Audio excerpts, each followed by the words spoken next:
Hey everybody, Mr. Carlsbad Real Estate here, and we're going to break down 3 mistakes we see home buyers make during the buy process. So number one, waiting for interest rates to drop.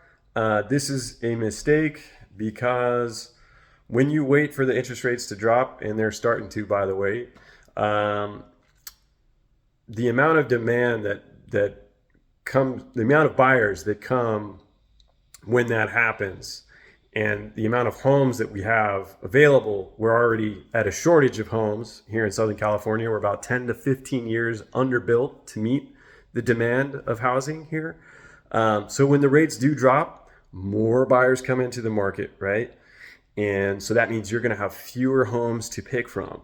It also means that when you do find a home that you really want, you're going to have to really compete against multiple offers and go over asking more than likely, and maybe even cut short some of your contingencies like an inspection, which we'll get into in a second,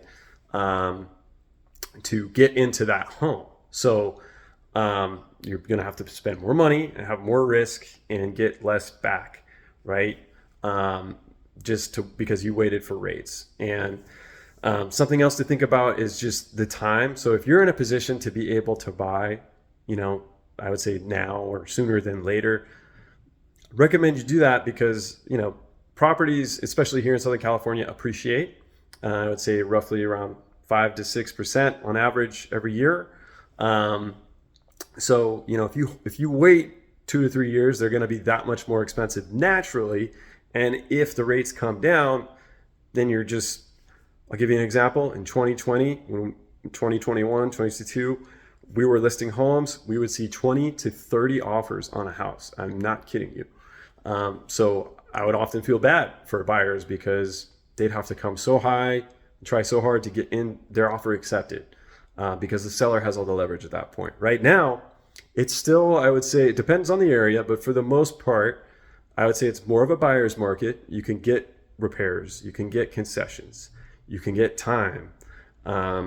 We can talk about actually a buy down where we can get the seller to help pay to buy down your monthly payment on a mortgage. You can get those kinds of things right now, because when the leverage shifts to that seller side, very hard to get those kind of concessions. So that's number one. Number two, the home inspection. I think there's a couple things on the home inspection I want to talk about with you guys. So the home inspection itself, in a home inspector, they bring a lot of value to the table. But just like with any profession, there's good and bad home inspectors. And you have to make sure that the home inspector you're working with, it has a background in construction. Home inspectors do not have to be licensed. I'm going to say that again. In the state of California, home inspectors do not have to be licensed. They have a professional affiliation that they belong to. So not all of them are created equal. You want to go with one that has a knowledge in construction.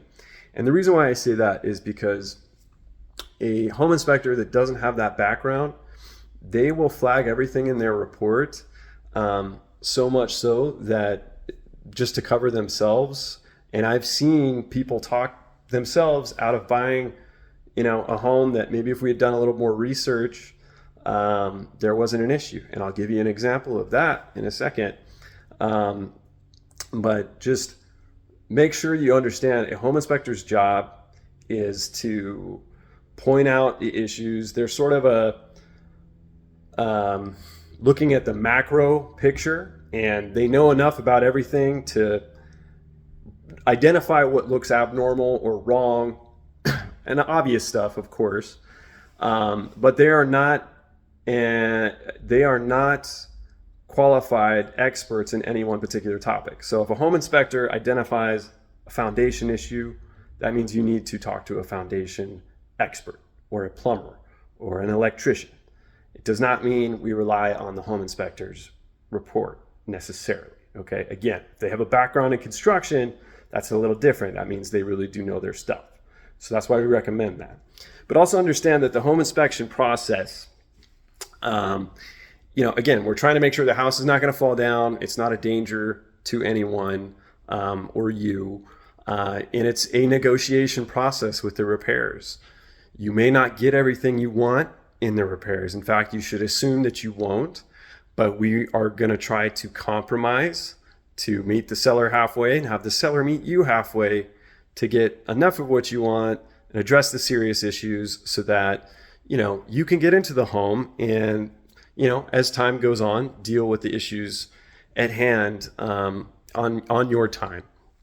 But just don't necessarily, freak out at the home inspection report. They're all long, and I will tell you, even new construction homes have issues. Every single inspection report you will see is 2 to 3, maybe 150 to 200 pages long, all PDF. So just understand that every property has issues, every single one. And there's no perfect inspection report. Okay. So that's what I wanted to say on the inspections. Number 3, final thing we'll talk about here, not as common, but incredibly important, is to make sure that the title officer, the title report has no clouds on title, no surprise liens. Most of the time, this is not an issue, but just make sure your agent or your title officer that you're talking to during the transaction in escrow confirms that for you over the phone, ideally, or at least by email, so that you don't buy a property and then, hey, guess what? There's a surprise cloud on title, someone else, you know what I mean? Because then it's very dicey and you can end up really in a bad situation. So that's it for today, guys. Keep tuning in here for more information and breakdown, and be sure to hit the subscribe button below to check us out. Thanks so much.